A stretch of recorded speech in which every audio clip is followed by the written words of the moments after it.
간략하게 오늘 연사이신 임호순 교수님께 소개시켜드리자면은 고려대학 그 경영학과에서 재직 중이시고 현재 그 케인 대학으로 방문 교수로 방문 중이십니다. 그래서 오늘 그 Demand Forecasting with AI and Dynamic Scenario Planning에 대해서 간략하게 세미나를 해주시겠습니다. 네, 임호순 교수님 잘 부탁드립니다. 네, 안녕하세요. 고려대학교 임호순입니다. 오늘 이렇게 내용을 발표할 수 있게 기회를 주셔서 대단히 감사드리고요. 오늘 발표할 내용은 일반적인 디맨드 포recasting에 대한 내용과 저희가 프로젝트를 했던 내용을 조금 섞어서 발표를 하도록 하겠습니다. 우리 옛 조크에 보면 교수들이 젊었을 때는 모든 걸 다 가르치려고 하지만 이제 정년을 막 앞에 두고 있을 그런 경우에는 아는 것만 가르친다라는 그런 조크가 있는데 저는 오늘 제가 아는 것만 강의를 할 예정입니다. 그 밖에 중요한 내용들은 우리 코어서이신 박정우 박사와 이은수 박사님께 질문해 주시면 감사하겠습니다. 저는 제 커리어를 쌍용 경제연구소라는 데서 시작을 했는데 거기서 제가 갖고 있던 리스폰시빌리티는 그 주가 지수를 예측하거나 아니면 어, 회사채 이자율을 예측하거나 아니면 인덱스 펀드의 포트폴리오를 만드는 그런 작업을 했었는데 그 세 가지가 모두 다 포캐스팅 에리어에 속한다는 말씀을 드리고 싶고요. 이런 얘기를 했을 때 제 주변에 있던 친구들이 굉장히 놀라운 게 오퍼레이션스 매니지먼트를 전공한 친구가 어떻게 현실적인 감각도 없이 그런 거를 예측을 하느냐라고 깜짝 놀라면서 저에게 경이로움을 표한 적이 많이 있었습니다. 그때 제 성과를 보면 상당히 좋았었는데, 그 모든 것들이 굉장히 우연히 성과가 좋았다라는 그런 결론을 일단 말씀드리고요.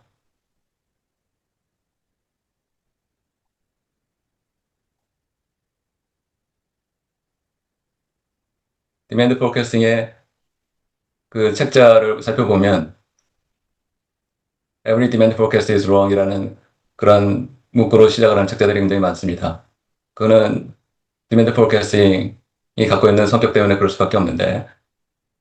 제대로 디맨드 포캐스팅을 할 수 있는 사람은 그 심령술사나 점성술사 같은 사람들이 오히려 더 잘하겠죠. 하지만 그럼에도 불구하고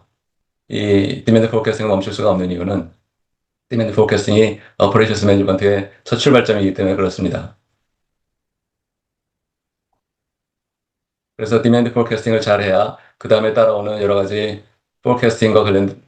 그 밖에 오퍼레이션스 매니지먼트의 의사결정들이 제대로 될 수가 있을 것 같고요. 그래서 먼저 오퍼레이션스 매니지먼트에서 이루어지는 생산과 관련된 의사결정 시스템을 이해를 해야 어, 왜 이게 중요한가를 정확히 이해할 수가 있을 것 같습니다. 생산 시스템을 크게 나누면 푸시와 푸ll 시스템으로 나눌 수가 있는데 푸시 시스템은 예측에 근거하고 있는 시스템을 푸시 시스템이라고 얘기를 하고 푸ll 시스템은 누가 생산을 유발하느냐의 관점에서 봤을 때 그 고객의 주문이 생산을 유발하는 시스템이 푸ll 시스템이라고 볼 수 있겠습니다. 근데 푸시와 푸ll 시스템의 히스토리를 살펴보면 처음에 풀로 시작했다가 푸시로 갔다가 풀로 갔다가 다시 하이브리드로 시스템으로 진화하는 과정을 거치게 되는데 이걸 조금 더 자세히 설명을 하자면 풀 시스템의 가장 원시적인 형태는 OP/OQ 시스템이라는 것이 있는데요. 또는 RQ 시스템이라고도 얘기를 하는데 오더 퀀티티와 오더 포인트만 정해 놓으면 자동적으로 생산 시스템이 돌아가는 그런 시스템을 OP/OQ 시스템이라고 얘기를 할 수가 있겠습니다. 근데 이런 생산 시스템의 가장 큰 문제점을 살펴보자면 그 급작스러운 수요의 변동에는 잘 대처를 하지 못한다는 그런 문제점을 갖고 있죠. 모든 풀 시스템이 그런 문제점을 갖고 있다고 보면 되겠습니다. 그래서 사람들이 생각을 한 게 디맨드가 굉장히 급격히 커질 것을 예측을 하면 거기에 맞춰서 생산을 하면 되지 않겠느냐는 생각을 하고 수요 예측을 정확히 하려고 노력을 하기 시작했는데 거기로부터 개발된 시스템이 MRP 시스템이라는 게 있겠습니다. MRP 시스템은 디맨드 포캐스트로부터 마스터 스케줄을 만들어내고 이거를 프로덕트 레벨, 서브 어셈블리 레벨, 컴포넌트 레벨로까지 확산시켜 가면서 각각의 파트들의 필요 요구량을 계산하는 것이 MRP 시스템이 되겠습니다. MRP 시스템은 예측에 근거하고 있기 때문에 어떤 문제가 있냐면 예측이 부정함에 따라서 사람들이 여기저기에 재고를 꼽을 쳐두고 있는 그런 문제가 발생하게 되겠죠. 그래서 재고가 넘쳐나는 그런 문제가 있었고요. 거기에 따라서 GIT 시스템을 개발한 일본에서는 칸반 시스템이라는 것을 활용을 했었는데 칸반 시스템에서는 고객이 와서 물건을 가져가면 칸반이 물건과 떨어지면서 empty 칸반이 되는데 그, 그 칸반은 작업지시로서 역할을 하게 되고 그것이 프로덕션 큐에 들어가서 제품이 생산되기 시작하다가 생산이 완성이 되면 아웃풋 큐로 다시 돌아오죠. 그런 작업을 그런 순환 구조를 갖고 있기 때문에 전체 인벤토리 사이즈가 칸반의 숫자를 넘길 수가 없는 그런 구조를 갖게 되겠습니다. 그래서 재고를 관리하게 되겠지만 이것도 역시 폴 시스템이기 때문에 그러니까 고객의 수요를 예측하지 않는 시스템이기 때문에 수요의 급작스러운 변동에 잘 대처하지 못하는 그런 문제점을 띠고 있게 되는 거죠. 거기서 하이브리드 시스템이라는 것을 만들기 시작하는데 하이브리드 시스템에서는 풀과 푸시의 장점들을 따서 같은 생산 라인에 그 계층별로 푸시와 풀 시스템을 인스톨하는 것이 하이브리드 시스템의 전반적인 내용이 되겠습니다. OPOQ 시스템에서는 고객의 수요를 고려를 하지는 않지만 그 OP와 OQ의 양을 결정할 때 그 전체 수요의 규모가 필요하게 되겠고요. MRP 시스템에서는 직접적인 수요 예측이 시스템 안에서 작동을 해야만 하는 것이고 칸반 시스템도 역시 칸반의 숫자를 정할 때 디맨드의 사이즈를 고려를 해야만 하는 그런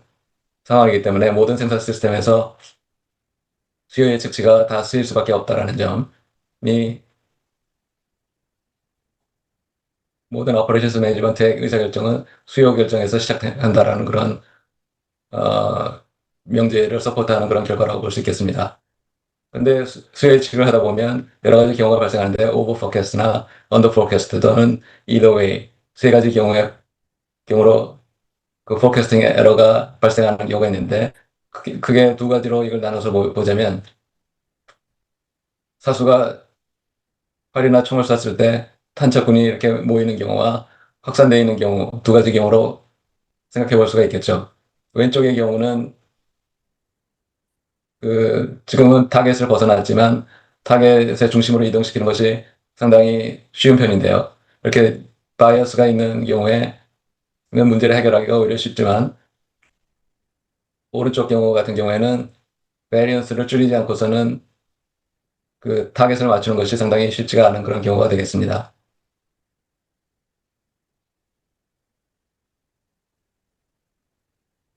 특히 서플라이 체인 매니지먼트에서는 그 채찍 효과라는 것이 문제를 더 어렵게 만드는데요. 그 고객이 그 끝에서 서서 디맨드를 가지고 시스템을 조금만 흔들어도 그게 업스트림으로 감에 따라서 진동이 진폭이 커지게 되는 그런 문제를 우리가 특별히 불입 이펙트라고 얘기를 하는데 불입 이펙트가 생기는 이유와 그 처방에 대해서는 오른쪽에 정리가 되어 있습니다. 이런 불입 이펙트를 설명하기 위해서는 크게 세 가지 원칙적인 요소가 굉장히 중요한데 variability와 딜레이와 amplification이라는 세 가지 요소가 뭉쳐서 이런 효과가 나는데 이런 variability와 딜레이와 amplification이라는 것은 시스템 다이내믹스에서 강조를 하고 있는 중요한 요소들이 되겠습니다. 그래서 포캐스팅에 대해서 What is always true about forecast라는 내용을 살펴보면 Every forecast is wrong 이라는 그런 명제도 성립하고 Long horizon, low accuracy라는 명제도 정확히 맞는 얘기고요. 리스크 풀링 이펙트도 항상 발생하게 되겠고 그 불임 이펙트도 항상 발생하는 그런 내용이 되겠습니다. 이런 것들이 다 문제를 일으키는데 Cone of Uncertainty 앞에서 두 번째 그 Longer Horizon, Lower Accuracy라는 그런 관점에서 살펴보면 베리에이션이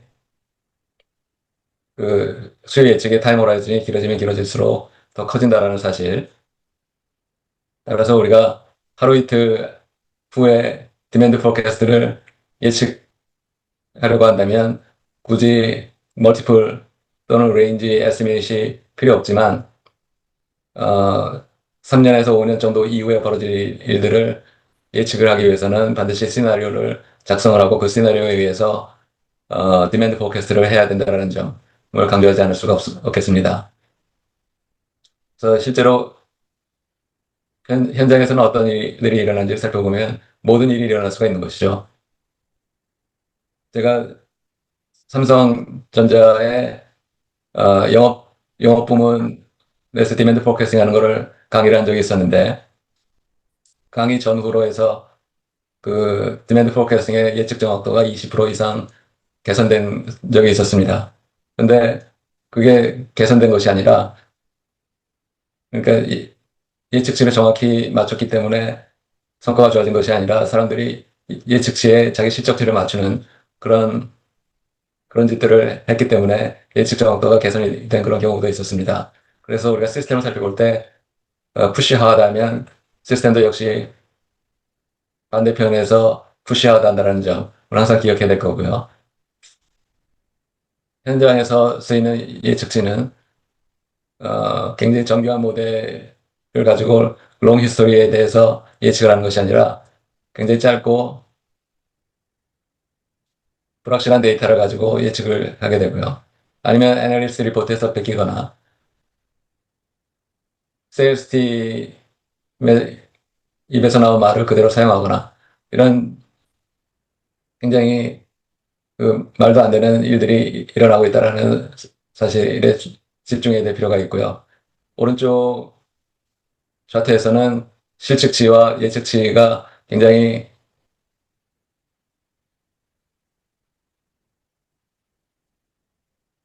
그 코릴레이션이 높아진 경우인데 이 경우는 early write 프로그램을 통해서 그 의류 공급업체가 그 딜러들로부터 그의 주문할 양의 일부만을 주문하는 정보를 받았음에도 불구하고 그걸 쿠킹해서 예측을 해봤더니만 실측치와 예측치가 이렇게 거의 유사해지는 그런 결과를 얻었다라는 그런 사실을 통해서 볼 때 우리가 굉장히 단순하고 심플한 인포메이션이나 이런 것들을 추가만 해도 그것이 제대로 된 인포메이션이라고 한다면 예측치를 더 정교하게 만들 수 있을 것이다 라는 내용을 말씀드리고 싶고요.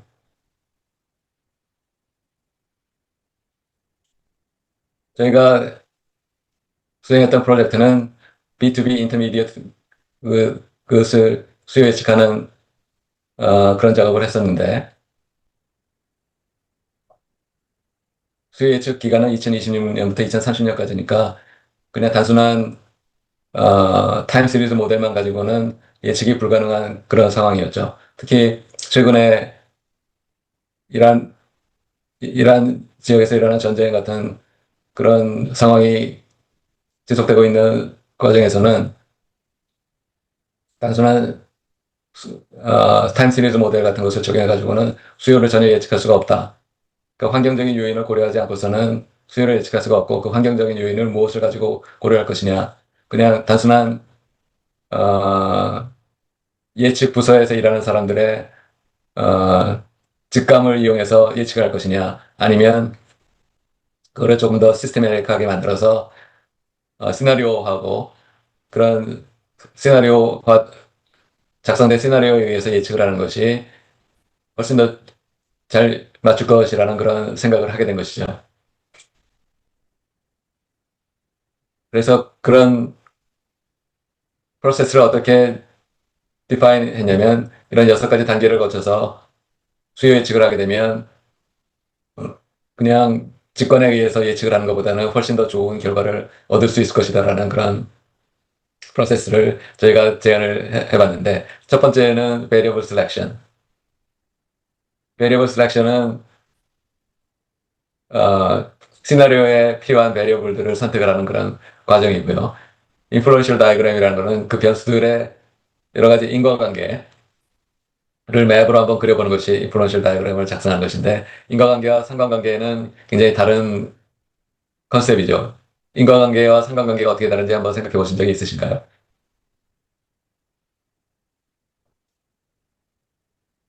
어느 분이 한번 얘기해 보시죠.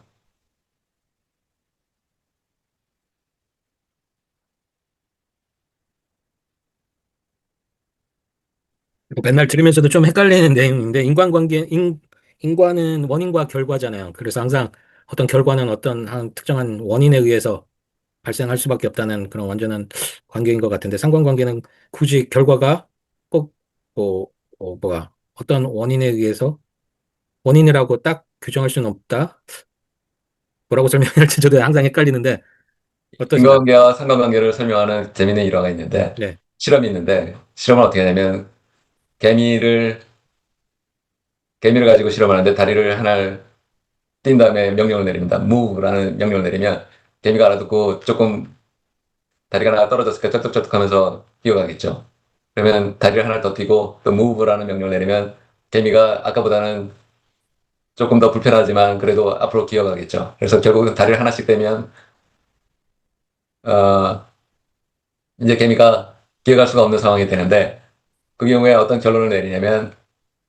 굉장히 황당한 결론인데 개미의 청각세포는 다리의 분포에 있음이 확실하다는 그런 결론을 내리는 거죠.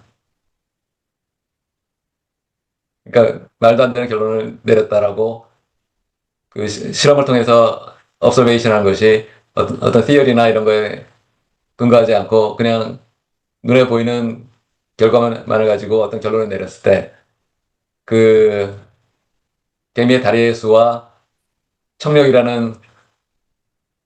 아니면 앞으로 기어가는 속도의 상관관계를 구해보면 그 상관관계가 상당히 높지만 그게 사실은 지금 내린 결론과 같은 황당한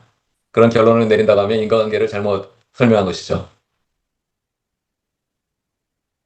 그래서 인플루언셜 다이어그램이라는 것은 인과관계에 대한 변수들의 인과관계에 대한 그림을 작성을 하는 것이 굉장히 중요한데 이때 중요한 것은 인과관계와 상관관계를 헷갈려서 어, 그냥 데이터만 가지고 코릴레이션 테이블을 구해서 이거를 인플루언셜 다이어그램을 그려버리면 이게 잘못된 그림이 될 가능성이 굉장히 많다는 것이죠. 그래서 처음에 베리어블 선택도 잘해야 되지만 인플루언셜 다이어그램도 그 굉장히 휴먼 저지먼트가 상당히 필요하고 인플루언셜 다이어그램을 작성할 때 그 머신이 계산해주는 코릴레이션만 가지고 그림을 그려서는 안 된다는 의미로 휴먼 저지먼트가 굉장히 중요한 역할을 하는 단계가 인플루언셜 다이어그램을 작성하는 단계가 되겠고요. 그리고 나서 인플루언셜 다이어그램의 근거에서 시나리오를 작성하게 되는데 일반적인 시나리오는 여러분들이 살펴보면 시나리오라는 거를 보면 그냥 말로 써 있기 때문에 그게 어떻게 구조가 어떻게 되어 있는지 잘 알기가 쉽지 않은데 다이나믹 시나리오 플래닝이라는 그런 시나리오 작성 방법에 의하면 먼저 변수를 선택하고 그 변수들의 인과관계를 잘 이해를 하고 그리고 나서 거기다가 변수들의 값을 집어넣기 때문에 그 시나리오가 시간이 따라서 변하는 그런 추이를 그 몇 개 변수들의 값의 추이로 파악을 할 수 있게 만드는 것이 다이내믹 시나리오 플래닝이 갖고 있는 최대 장점이고요. 그런 관점에서 보면 이 시나리오 작성을 그냥 주먹구구식으로 하는 것이 아니라 체계적인 구조를 집어넣고 그 구조에 의해서 시나리오를 작성한다는 면에서 굉장히 다른 일반적인 시나리오 작성법과는 다른 방식이다. 라는 사실을 이해를 먼저 해야 될 것 같고요. 그리고 거기에 따라서 포캐스트를 하는데 포캐스트를 하려고 한다면 스탁 앤 플로우의 개념을 이해를 해야 포캐스팅을 할 수가 있을 것 같은데 거기에 대해서는 조금 더 슬라이드를 몇 장 진행한 후에 다시 설명하도록 하겠습니다. 그리고 나서 이베리에이션 프로세스를 거치게 되고 이베리에이션에서는 얼마나 그 포캐스팅이 잘 될 것인지에 대한 평가를 시측치와 예측치를 비교해서 어, 이벨리에이션을 하는 프로세스를 거치게 될 것이고, 마지막으로 리파이먼트를 통해서 그 전반적인 예측 프로세스를 다시 리뷰를 하게 되고, 거기에 어떤 컨트롤 이슈를 더해서 조직에서 벌어질 수 있는 인센티브 메커니즘도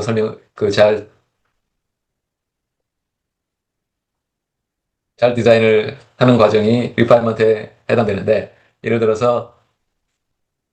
그 경영학에서 얘기를 하는 굉장히 중요한 명제 중에 하나가 what is not, what is not measured is not performed라는 그런 명제가 있는데, 그건 뭐냐면 측정되지 않는 것은 실행되지 않는다라는 그런 얘기를 하죠. 그래서 측정을 하는 것이 모든 경영의 출발이다라고 얘기를 하는데, 제가 거기 더해서 한 가지 또 다른 명제를 만들어 본 것은 what is not rewarded is not performed. 보상되지 않는 것은 실행되지 않는다라는 얘기를 저는 더 중요하게 하고 싶은데, 측정이 따랐으면 거기에 성과 보상이 있지 않고서는 어, 이게 전혀 실행되지가 않는다라는 그런 명제를 한번 만들어 봤고, 그런 보상 시스템을 잘 디자인하는 것이 이 리파이먼트에서 해야 되는 중요한 요소 중에 하나가 아닐까 생각을 해봤습니다. 그래서 아까 삼성전자의 영업 부문에서 벌어졌던 일들도 사실은 보상 시스템이 평가 보상 시스템이 잘못됐기 때문에 그런 문제가 생기는 것이죠.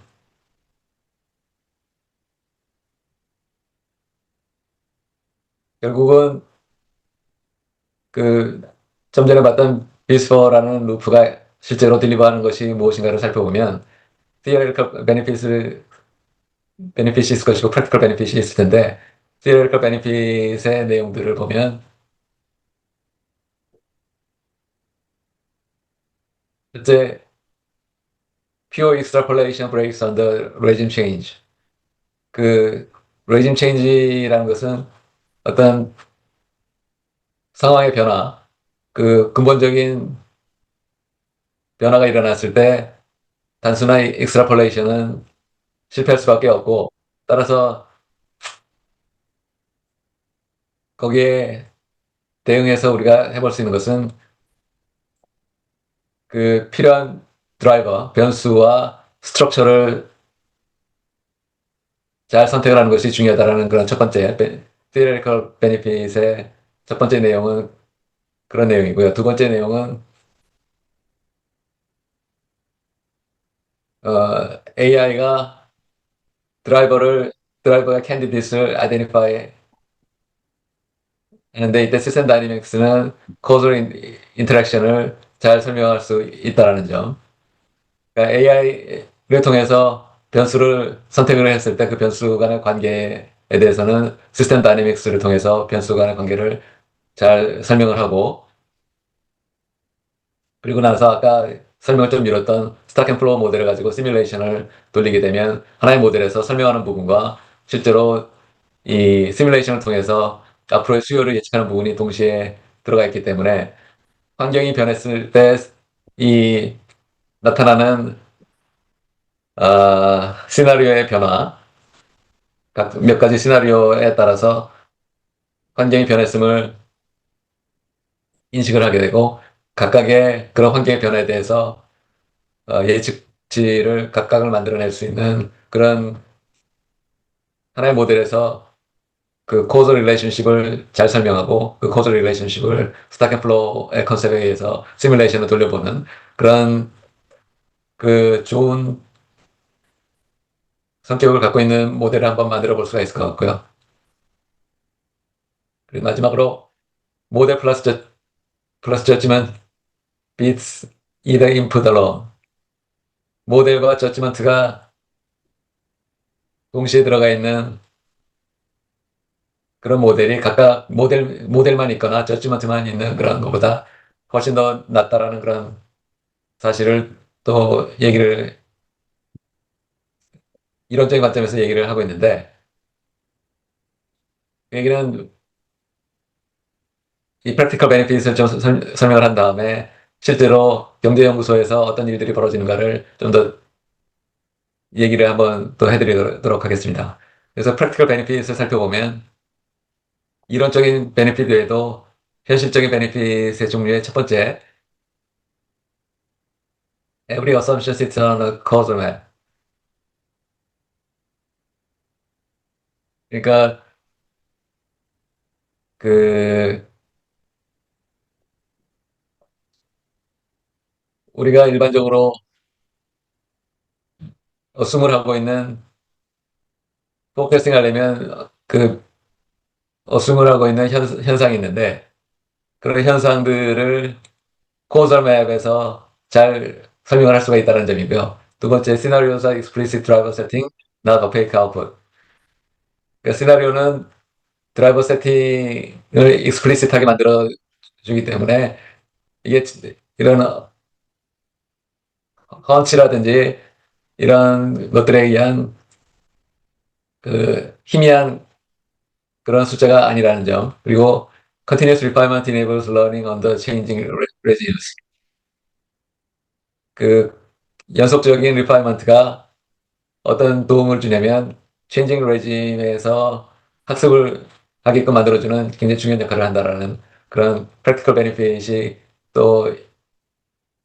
있겠습니다. 그래서 이런 우리가 비스포라는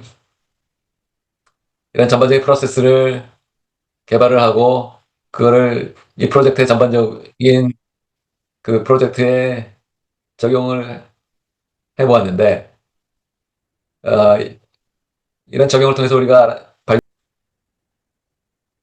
예측치를 결정하는 그런 데서 좀 벗어나가지고 이 비교적 5년간의 수요 예측이라는 것은 굉장히 회사 입장에서 보면 장기 예측에 속하거든요. 그런 장기 예측치를 결정을 할 때는 좀 더 합리적인 방법으로 예측을 해야 되겠다라는 생각을 하게 된 것이고, 그게 저에게 프로젝트로 내려왔기 때문에, 그걸 가지고 우리 박사과정 학생이었던 박정우 군이 그 논문을 써가지고 졸업할 수 있는 굉장히 중요한 프로젝트를 하나를 구하게 됐는데, 이런 프로젝트를 하게 될 경우에, 학교에서 이런 프로젝트를 하게 되면 굉장히 단가가 저렴하게 프로젝트가 이루어집니다. 보통 컨설팅 회사에서 하는 프로젝트에 비해서 영이 하나 더 적은 경우가 대부분에 많고요. 그래서 이런 프로젝트를 하게 되는 중요한 이유는 이걸 통해서 현실에 관련되는 얘기들을 많이 들어볼 수가 있을 것이고, 그래서, 어,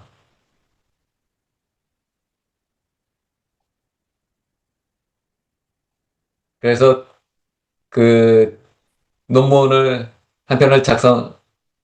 이걸 통해서 논문을 한두 편 작성할 수가 있으면 그걸로 족하다라는 생각을 하고 그래서 저희가 프로젝트를 하게 되는 것인데 이 프로젝트의 전반적인 구조는 다음과 같습니다. 머신러닝을 통해서 프로세스를 통해서 필요한 변수들을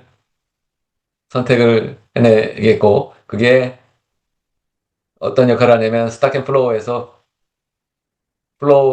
플로우의 양을 결정짓는 그런 역할을 하죠. 스탁 앤 플로우라는 것은 뭐냐면 스탁은 저수지를 얘기를 하고 플로우는 저수지와 저수지를 연결짓는 수도꼭지를 얘기를 하는데 이 수도꼭지를 더 열게 되면 저수지 간에 물의 흐름이 굉장히 많아질 것이고 이 수도꼭지를 잠그게 되면 저수지 간에 물의 흐름이 굉장히 느려질 텐데 이런 것들을 실제로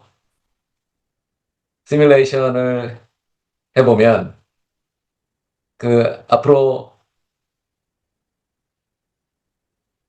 앞으로의 디맨드가 어떻게 될지를 한번 계산을 해볼 수가 있을 것이고 그런 것들이 결국은 이 같은 시나리오에 따라서 굉장히 다른 형태의 예측치로 나타나게 된다는 점. 그, 이 모델이 갖고 있는 전반적인 스트럭처가 되겠고요. 이때 제너레이티브 AI가 하는 역할은 이런 머신러닝에서 선택된 변수들을 가지고 시나리오를 작성하는 역할을 하게 되겠습니다. 그래서 여튼 크게 보면 두 가지 부분, 어, 작게 보면 세 가지 부분으로 전반적인 포recast 모델의 구조가 설정이 되어 있는데, 머신러닝을 통해서 필요한 변수들을 아이덴티파이하는 그런 과정이 하나가 있을 것이고, GAI를 통해서 그 선택된 변수들을 가지고 시나리오를 작성하는 그런 부분이 있어야 되고요. 그리고 스탁 앤 플로우의 개념을 가지고 시뮬레이션을 해보고 과거의 데이터와 피팅이 어떻게 되는지를 살펴보는 그런 부분이 있겠죠. 그래서 결국은 우리가 구하고자 하는 것은 이런 시나리오별 예측치를 구해보는 것이 이 프로젝트에서 하려고 했던 중요한 내용이 되겠습니다.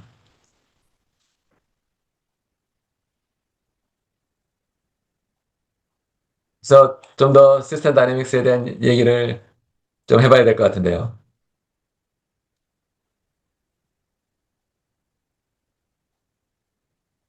어, 우선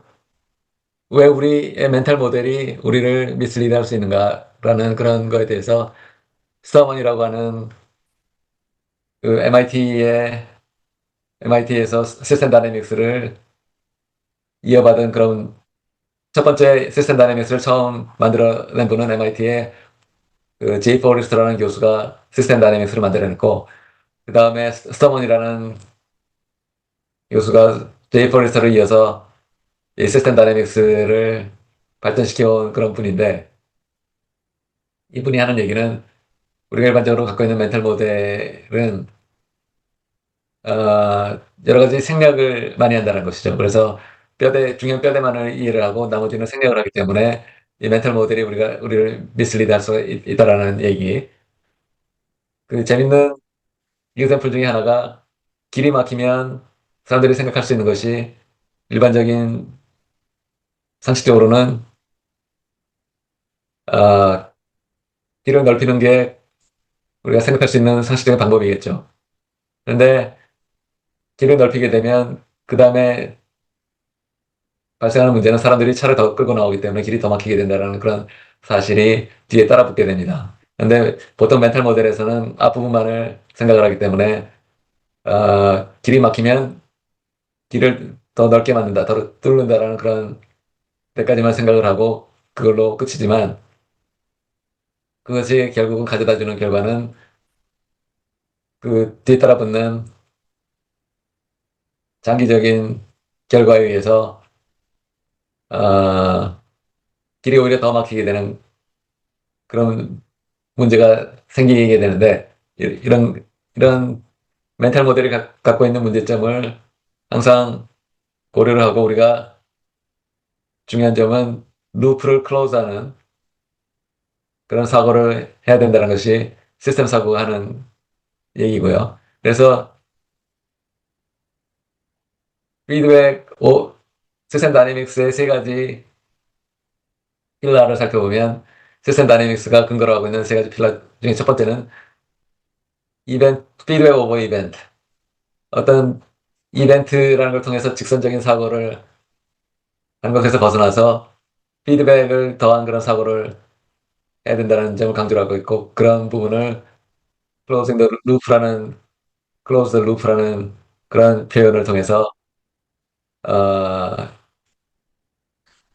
우리에게 항상 경고를 하고 있는 것이고, structure over symptom이라는 거는 스트럭처를 통해서 우리가 솔루션을 구해야 되는데, 일반적으로 심텀을 커렉션하는 그런 데에만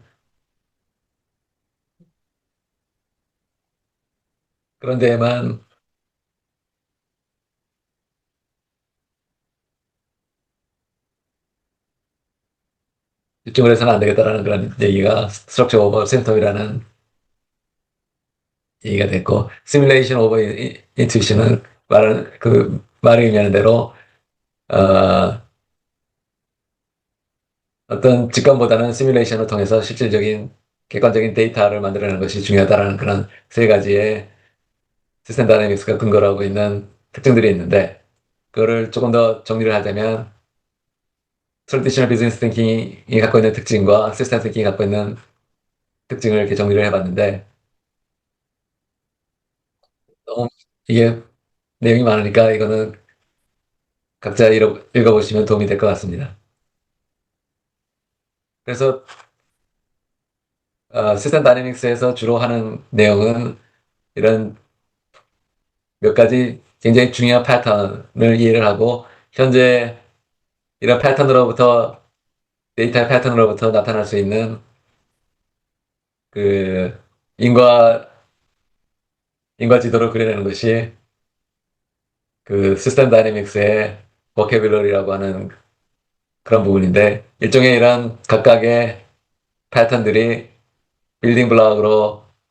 자리를 잡게 되고 그런 것들을 예를 들어서 이런 S-shaped growth 그 성장 곡선이 이렇게 점차 증가하다가 감소하는 그런 일반적인 패턴을 구현하려면 이 한쪽에 성장고리가 있게 되고 거기에 붙어있는 다른 고리가 있어서 이 성장과 관련되는 고리가 있으면 한쪽에는 그 저항과 관련되는 고리가 있게 되는 그런 경우가 이 S-shaped growth를 나타내는데 그 초기 단계의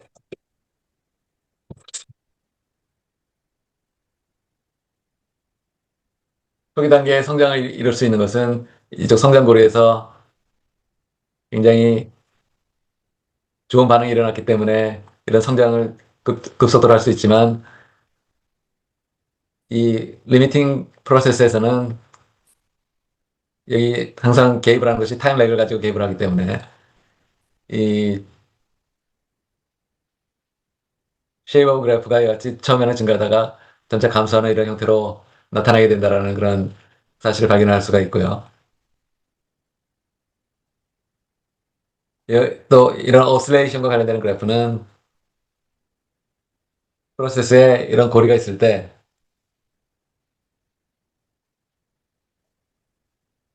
이게 타임 렉이 어딘가에 들어가게 되면 이런 오실레이션이 일어난다는 점을 우리가 이해할 수 있어서 이런 오실레이션이나 골 스킹이나 S-shaped growth나 growth with overshoot 또는 overshoot and collapse와 같은 이런 그래프들이 굉장히 여러 가지가 있을 수가 있는데 각각에 대해서 이런 인과관계에 대한 일반적인 그래프를 알고 있기 때문에 이런 것을 이용해서 이런 인과관계를 그리기 시작하면 현상을 굉장히 명확하게 이해할 수 있는 그런 인플루언스 다이그램을 그려낼 수가 있는 것이죠. 그래서 익스포넨셜 그로스 같은 경우에는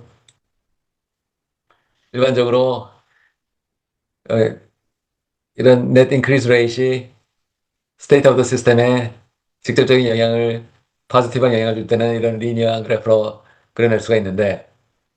이 루프를 닫아주게 되면 이게 결국은 이와 같은 익스포넨셜 루프로 바뀌게 되는 점을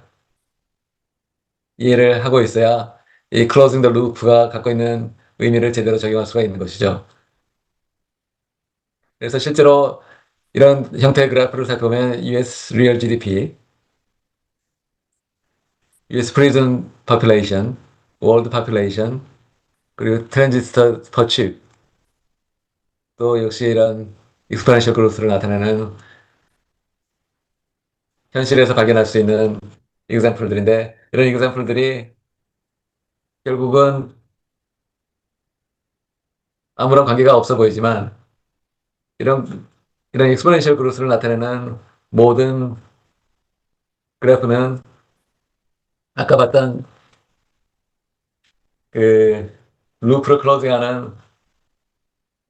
그런 이와 같은 구조를 가지고 설명을 할 수 있다라는 것이 중요한 포인트가 되겠죠. 그래서 이런 그래프의 스타일을 잘 확인한 다음에 어떤 패턴을 발견하게 되면 그 패턴을 그대로 이와 같은 인플루언셜 다이어그램으로 그려낼 수가 있겠습니다.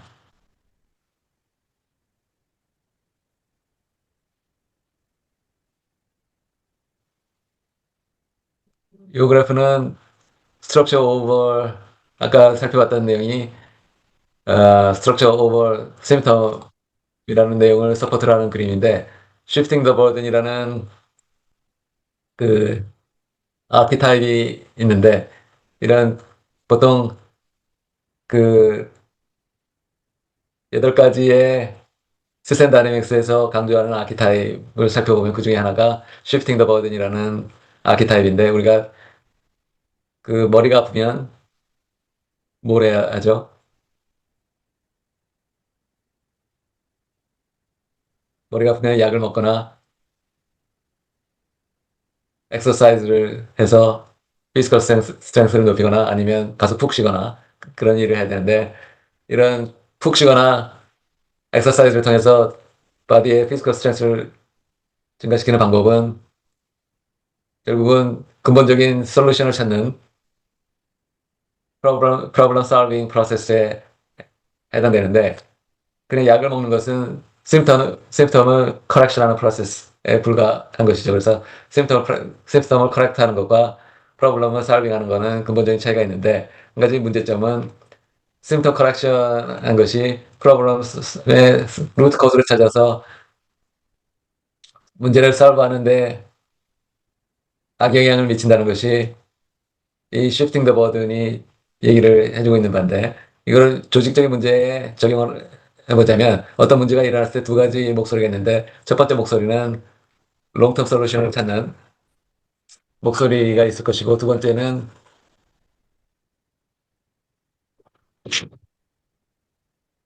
심통을 커렉트하자라는 그런 주장이 조직에서 나올 수가 있는데 롱텀 솔루션을 찾자라는 것은 예를 들어서 내부적으로 경쟁력을 있게 사람들을 교육시키고 시간이 좀 들긴 하지만 그런 작업을 통해서 문제를 스스로 해결하려고 하는 그런 자생력을 키우자라는 것이 롱텀 솔루션이고 예를 들어서 쇼텀 심텀 커렉션을 하는 거는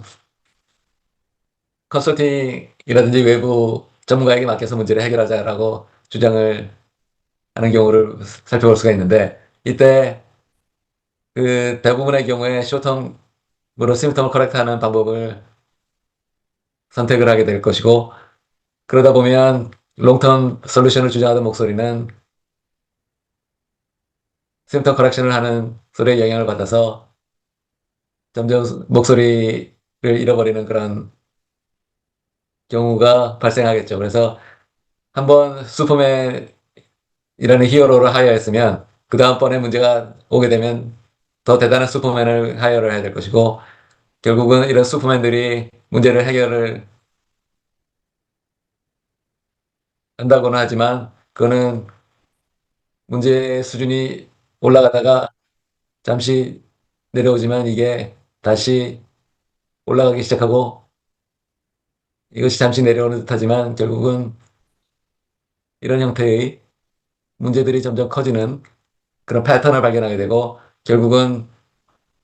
문제를 풀 수 있는 자생력은 점점 떨어지게 되는 오히려 이런 스트럭처가 shifting the burden이라는 이런 아키타입이 우리에게 주는 조직적인 임플리케이션인데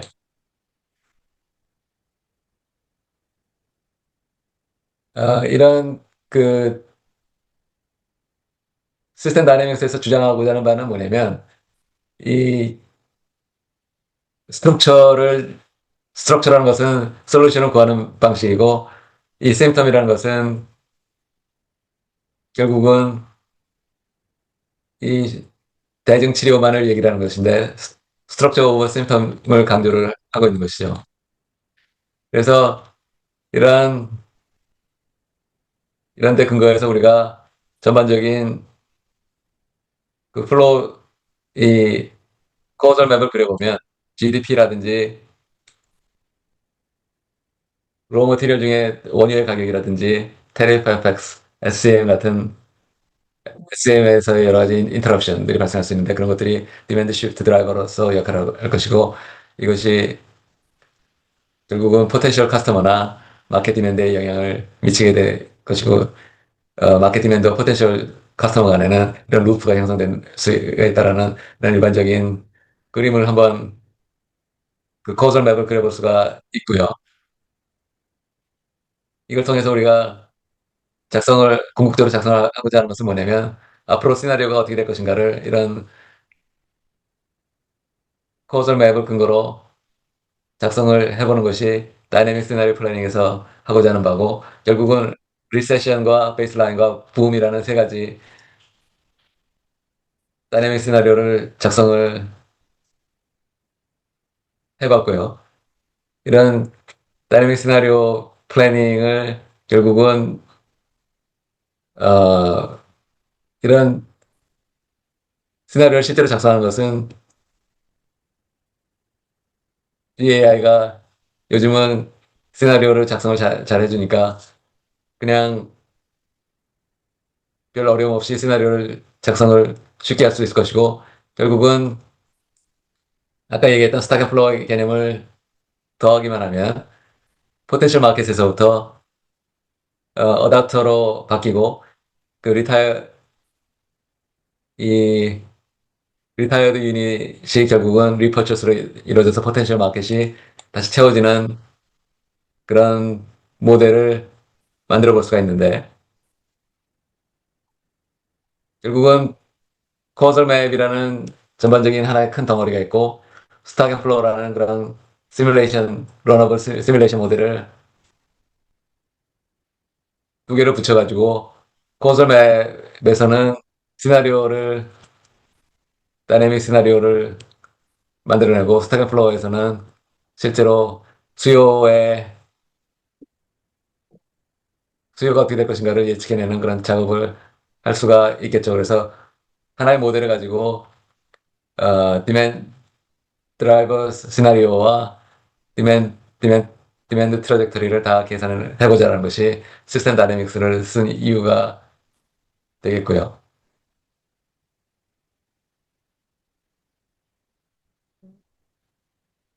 결국은 이런 작업을 할 때 누가 작업을 하느냐에 따라서 휴먼 머신 하이브리드 모델을 생각을 해볼 수가 있는데 어, human computes the base point, machine computes the base point, human adjusts it이라는 그런 논리하에서 결국은 객관적인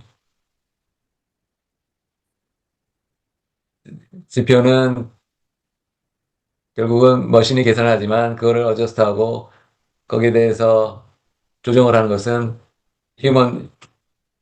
어떤 노력을 해서 해야 되는데 이때 휴먼이 하는 부분도 이 시스템 뱅킹에 의해서 체계화가 되어 있기 때문에 이런 부분을 체계화시키는 것이 이 아까 말씀드렸던 경제연구소에서 하는 그런 포캐스팅 방법과는 좀 다른 방법을 통해서 검증 가능하고 이 뭐라고 얘기를 해야 될지 모르겠는데 이 블랙박스가 아닌 그런 검증 가능한 어, 객관적인 절차의 객관성을 가지고 이 조정을 하게 되는 그런 방식이 저희가 생각을 하고 있는 방식에 해당되겠고요. 그래서 휴먼 저지먼트가 그 인풋으로 작용할 때 코어설 맵 디자인이나 시나리오 데피니션이나 이니셜 스테이트 캘리브레이션에 대해서는 결국은 어, 휴먼 휴먼의 의사결정 요소들이 적극적으로 반영이 된다는 점. 그리고 이런 하이브리드 휴먼과 머신의 하이브리드 모델이 그 특별히 색다른 것이 아니라 이런 모델이 굉장히 많이 현실적으로 쓰이고 있다는 얘기. 그중에서 파마스리컬 컴퍼니에서 백신을 개발할 때 어, 과거에는 백신을 만드는데 모든 가능한 경우를 실험을 하다 보니까 시간이 많이 걸렸는데 이거를 AI가 계산해 주니까 굉장히 시간이 짧게 걸렸고 거기에 추가해서 휴먼의 의사결정 요소가 머신이 계산해 주는 그런 컨비네이션의 엘리미네이션을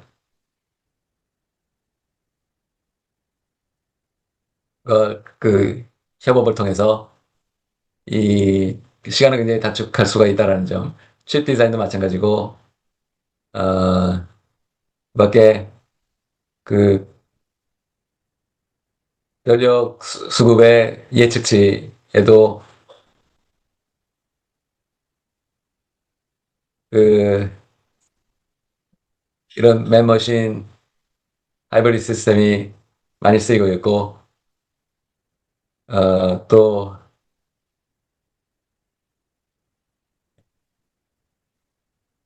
그밖에 웨더 에스티메이트라는데 그 허리케인이 앞으로 발생했는데 어느 지역을 지나갈 것인가에 대해서 예측을 하는데도 이런 맨머신 하이브리드 시스템이 굉장히 역할을 그런 어프로치를 많이 사용을 하고 있다는 면에서 맨머신 그 하이브리드 시스템이 이게 어디 그냥 갑자기 튀어나온 것이 아니라 여러 분야에서 쓰이고 있다는 사실을 지적을 해보고 싶고요. 결국은 우리가 이 모델에 대한 얘기를 조금 해봐야 될 필요가 있는데 그 우리가 이 모델을 위해서 쓴 변수 선택을 위해서 쓴 머신러닝 알고리즘이 라sso 필터링이라는 것과 트리 앙상블 메서드라는 것을 사용을 해서 이 변수들을 선택을 했는데 이때 랭크 애그리게이션과 관련되는 테이블을 하나 작성을 해서 이와 같이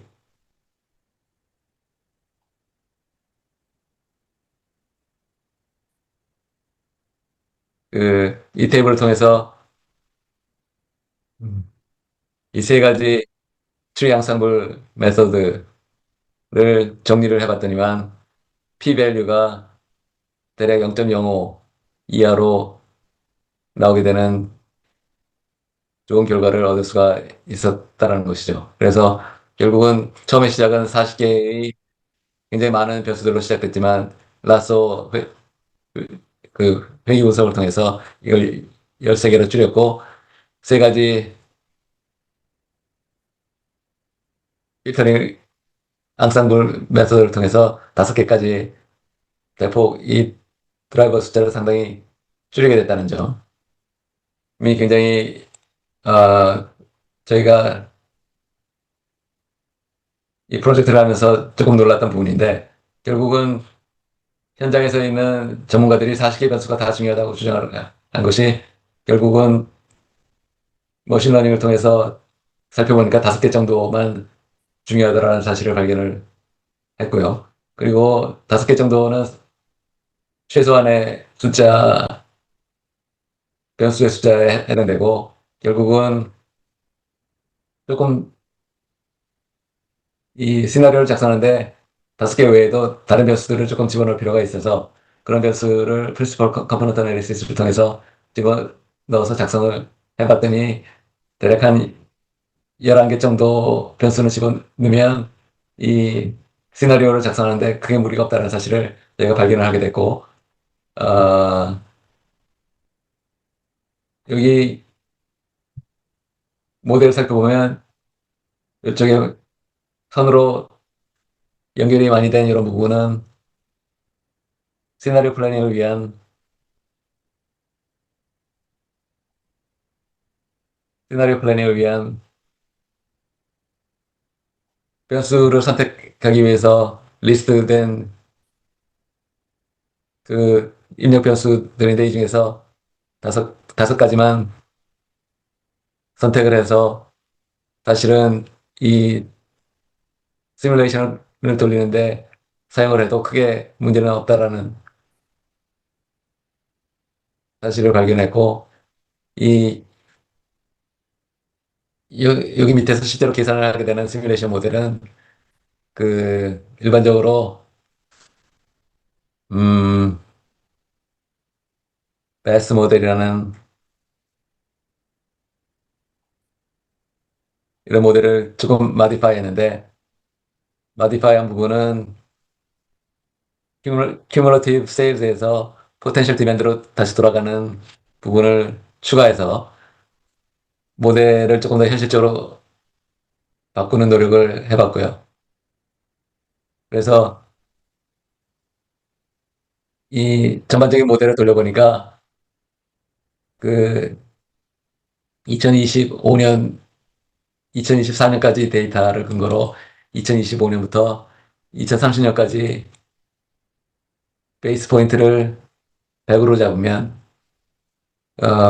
이코노믹 붐이 있을 경우에는 10% 정도가 더 팔릴 디맨드가 더 발생할 것을 예측할 수가 있었고, 리세션이 있을 경우에는 마이너스 15% 정도의 디맨드 패턴이 발견이 되는데, 이때 이 양도 중요하지만 이 패턴이 상당히 중요한 역할을 하는데, 리세션인 경우에도 감소를 하다가 어느 정도 시간이 지나면 2027년부터는 이게 증가하는 패턴을 보이고 있다는 사실을 제가 알 수가 있었고, 그리고 우리가 만든 모델이 얼마나 정확한지를 과거 9년치의 데이터를 가지고 테스트를 해보니까 그 실측치와 예측치의 차이가 대략 2% 정도 나고, 그 가장 안 좋은 경우에는 3% 정도 내에서 실측치와 예측치의 차이가 발생한다는 것을 발견했는데, 일반적으로 과거의 데이터를 이런 식으로 예측을 하게 되면 실측치와 예측치의 차이가 대략 10% 정도 나는데, 10% 내에서 나면 이 모델이 상당히 잘 됐다라고 생각을 하는데, 저희 모델은 2% 정도에서 이 과거의 숫자를 트래킹을 해냈기 때문에 상당히 그 결과가 좋았다라는 사실을 말씀드리고 싶고, 지금까지 한 내용은 그 전체 미국 시장에서 그 디맨드가 어떻게 디맨드가 시나리오를 작성했을 때 어느 정도가 발생하겠느냐라는 그런 그 전체 시장에 대한 수요 예측을 했는데, 사실상 이 회사에서 중요한 것은 결국은 이 회사의 그 경쟁사들을 제외한 이 회사의 디맨드가 어떻게 될 것인가를 알아내는 것이 굉장히 중요하다고 했을 때, 이, 이 회사의 디맨드는 마켓 쉐어를 계산을 해서 마켓 쉐어 모델을 통해서 그 프라이스 전략에 따라서 어떻게 마켓 쉐어가 바뀔지까지 계산을 한번 해볼 수가 있었습니다. 이 구체적인 이 회사의 마켓 쉐어를 계산하는 것은 내용이 좀 복잡하고 굉장히 여러 가지 가정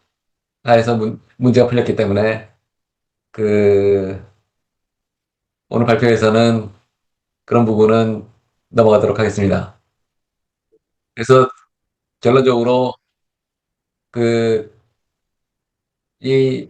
발표에서 보여드린 내용을 정리하자면, 디맨드 포캐스팅이 오퍼레이션 디시전의 펀더멘털한 그런 역할을 하는 굉장히 중요한 출발점이다라는 내용을 쭉 말씀을 드렸었고, 두 번째, 시스템 다이내믹스가 그 디맨드의 변화를 익스플레인 하는데 굉장히 중요한 역할을 하고, 그냥 시스템 다이내믹스를 통해서 이 수요 예측치를 계산하는 하는 것에 그칠 뿐만 아니라 거기에 더해서 그게 왜 그렇게 되는지에 대한 인과관계까지를 이 매니페스트 할 수 있는 그런 모델을 한번 만들어 봤다는 데에서 굉장히 의의가 있다고 볼 수가 있을 것 같고요. AI 스트럭처가 휴먼 엑스퍼티즈를 대체하는 것이 아니라 두 가지의 콜라보레이션이 훨씬 더 강력한 결과를 만들어낼 수 있다라는 그런 관점을 말씀을 드렸고요. 마지막으로 앞으로의 현실이 인바이러먼트나 레짐이 변하는 경우에도 이런 경우에 어떻게 포캐스팅을 해야 될 것인가에 대한 전반적인 스트럭처를 한번 만들어 봤다는 면에서 현실적인 데이터를 가지고 계산을 해봤다는 면에서 이 연구의 의의를 찾아볼 수가 있을 것 같습니다. 제가 준비한 내용은 여기까지고요.